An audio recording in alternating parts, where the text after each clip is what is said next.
കേരള സർക്കാർ അടുത്തിടെ അവതരിപ്പിച്ച ബഡ്ജറ്റിൽ വീര്യം കുറഞ്ഞ മദ്യത്തിന് നികുതി കുറച്ച തീരുമാനത്തിനെതിരെ മുൻ മന്ത്രിയും CPM നേതാവുമായ MP രാജേഷ് രംഗത്ത്. നികുതി ഇളവിലൂടെ സംസ്ഥാനത്തിന് വൻ വരുമാന നഷ്ടം ഉണ്ടാക്കി ലോബികളെ സഹായിക്കാനാണ് സർക്കാർ ശ്രമിക്കുന്നതെന്ന് അദ്ദേഹം ആരോപിച്ചു. ഈ നീക്കത്തിന് പിന്നിൽ കർണാടക കേന്ദ്രീകരിച്ചുള്ള മദ്യലോബിയാണെന്നും ഇതിന് പകരമായി ലഭിച്ച തുക എത്രയാണെന്ന് മുഖ്യമന്ത്രി VD സതീശൻ വെളിപ്പെടുത്തണമെന്നും രാജേഷ് ആവശ്യപ്പെട്ടു.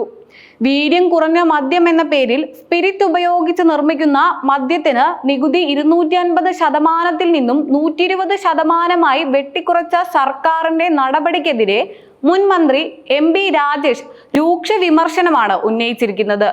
LDF സർക്കാർ അധികാരത്തിലിരുന്നപ്പോൾ പഴങ്ങളും പച്ചക്കറികളും ഉപയോഗിച്ച് കർഷകർക്ക് ഗുണകരമായ രീതിയിൽ വീര്യം കുറഞ്ഞ മദ്യം നിർമ്മിക്കാൻ അനുമതി നൽകുകയും അതിന് വൈനിന് തുല്യമായ നികുതി ചുമത്തുകയും ചെയ്തിരുന്നു.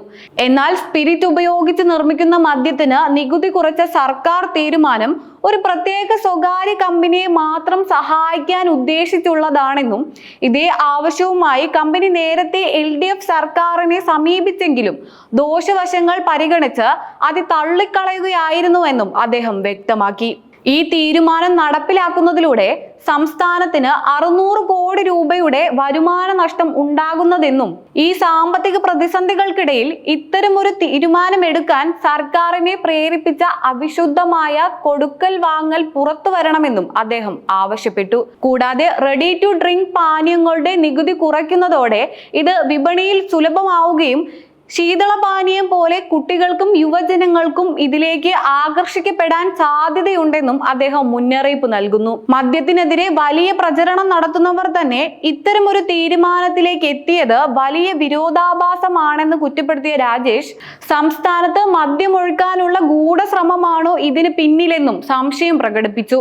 മദ്യനികുതി ഇളവിനൊപ്പം തദ്ദേശ സ്വയംഭരണ സ്ഥാപനങ്ങൾക്കുള്ള ബഡ്ജറ്റ് വിഹിതത്തിൽ നിന്നും 1534 കോടി രൂപ വെട്ടിക്കുറച്ചതും തിരഞ്ഞെടുപ്പ് വാഗ്ദാനങ്ങളുടെ ലംഘനമാണെന്നും ഇത് തദ്ദേശ സ്ഥാപനങ്ങളുടെ പ്രവർത്തനത്തെ താളം തെറ്റിക്കുമെന്നും അദ്ദേഹം കൂട്ടിച്ചേർത്തു.